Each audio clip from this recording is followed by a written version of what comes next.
Naimbaga, bigat mga kakabsat. Yes, a beautiful morning here again sa San Mateo, guys. Ngayong araw po meron tayong mission. Yon, mission.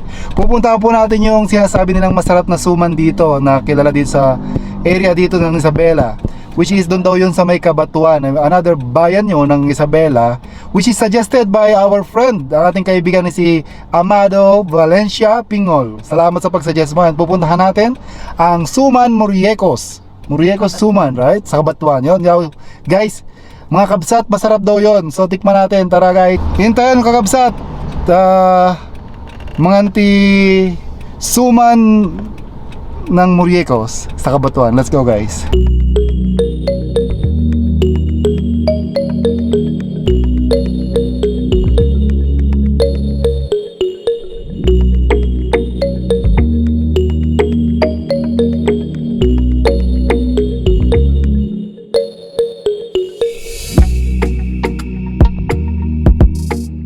So guys, nag-drive tayo until Cabatuan, Isabela, para tayo matikman ang suman na sinasabi ng masarap, Muriecos Suman. So yan guys, itong road trip na ito is Suman Road Trip. Mga kabsat, they said naimas ti suman ng Muriecos, but we will see.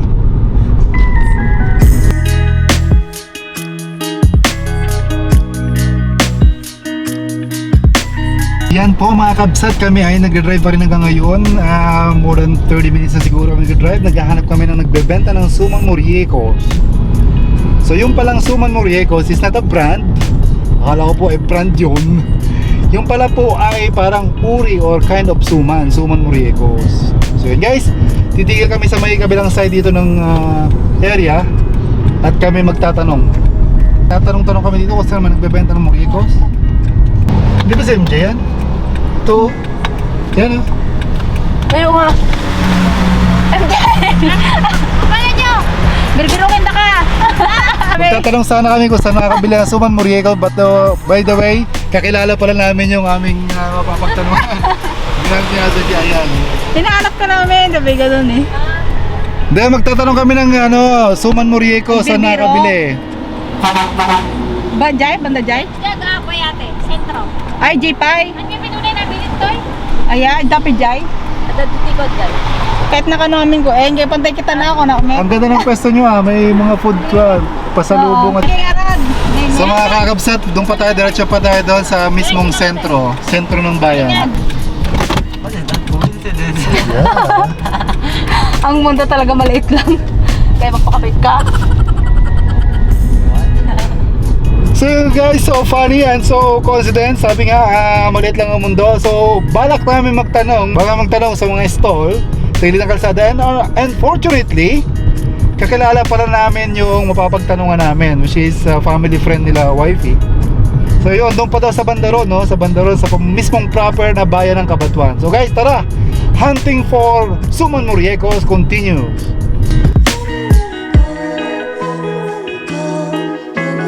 Tumigil kami dito sa may tindahan sa gilid ng kalsada. Mukhang may suman sila. Let's see guys.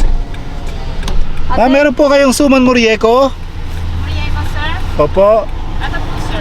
Ito yun, Suman Muriecos. Then guys, meron kaming nakitang Suman Muriecos after driving more than 30 minutes. Dito pala yun, malayo. So para lang dito, nag-drive kami. Tikman natin kung masarap.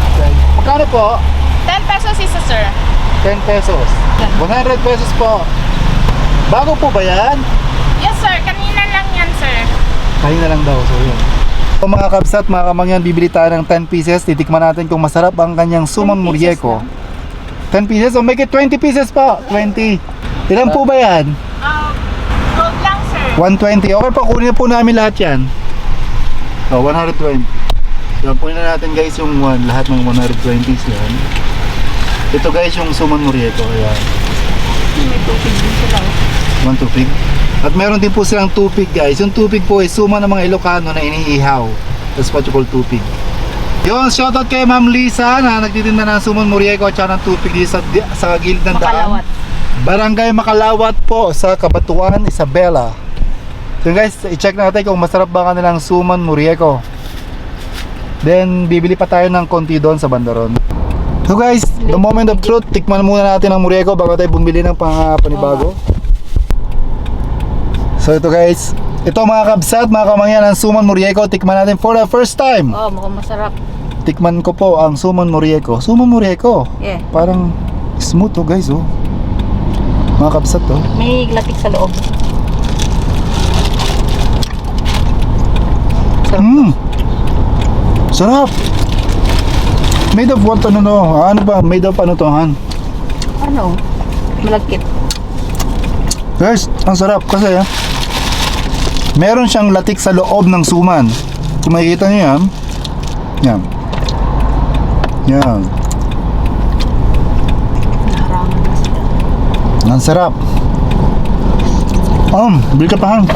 So guys, dadagdagan namin yung binili doon kasi naubos dun sa kabilang tindahan. Meron pa dito sa isang tindahan na next. So bibili pa kami ng 10 pieces pa. Masarap guys. So sa mga dumadaan dito sa Isabela, especially sa Cabatuan area, i-try nyo po bumili ng suman morieko. Masarap guys.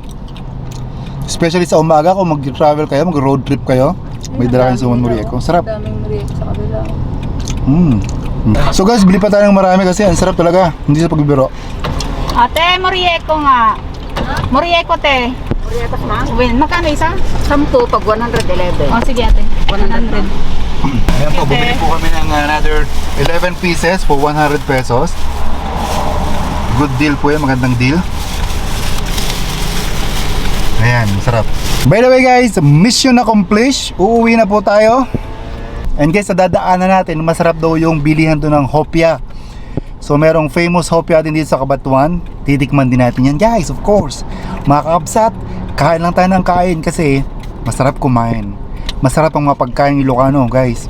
Sa mga turista o sa mga biyahero na dumadaan dito sa Isabela, Cabatuan area, dito po sa Barangay Makalawat guys, masarap po ang Suman morieko.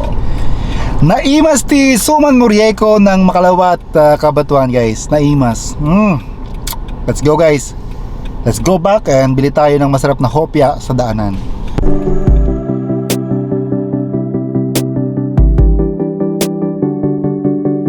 Sa mga kabsat, pauwi na tayo pero on the way dadaan tayo sa sinasabi nilang Tom Goods Bake Shop ba yun ha? Restaurant. Tom Goods Restaurant or parang stopover.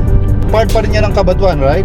At unti-unti na daw naging famous yung kanilang hopya dito dahil masarap daw. So let's go and taste it. Kakabsat, Intayon, Manganti hopya ng Tom Goods. Ito na lang Tom Goods guys. So yan po mga katinapo, yan po ang name ng kanilang shop, Zell's Breads and Butter. And mga kapsat, habang hinihintay natin yung hopya na iniinit, which is one of the famous nga dito na hopya, explore lang natin yung loob ng shop nila. Ang ganda guys oh. Ito yung cozy na upuan dito while you are reading, while you are having a coffee. Ang ganda ng loob guys. Sobrang sarap i-feel. Of course aircon, and then maraming display, different kinds of jars. And may mga books guys. Kung gusto nyo magkape, you can read books while you are having a coffee. Zell's Bread and Butter guys, kung mapadaan kayo sa Cabatuan area dito sa Isabela, daan kayo dito, maganda, masarap ang mga bread nila. Maganda yung place, maganda mag-relax. Thank you po. Yan guys, finally nakita natin yung sinasabi nilang masarap na hopya. So ang pangalan ng kanilang shop ay Zell's Bread and Butter. Maganda po yung loob. So si Dirk po, by the way, Dirk is excited po sa kapag-unbox ng kanyang new gaming phone na parating today. By the way guys, success na naman. So mga kakabsat, today po ang ating mga missions are all successful guys. So finally mga kakabsat, mga kamangyan, nakabili na tayo ng hopya na sinasabi nilang naimas. So masarap. Anyway guys, we will taste it later sa bahay. Tikman natin kung masarap ba talaga, and you watch for this video later kung anong lasa. Tara guys. And guys, kung gusto nyo ma-shoutout din, mag-comment po kayo down below para po sakali, di ba? Para ma-shoutout kayo.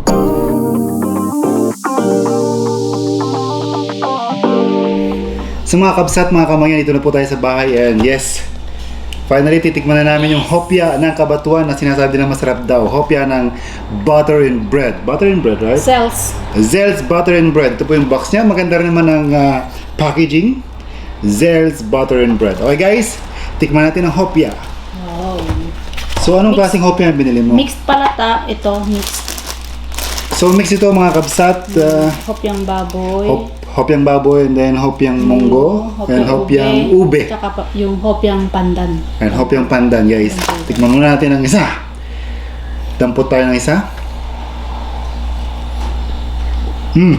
Hopyang ube na ko guys. Sarap. Kuno.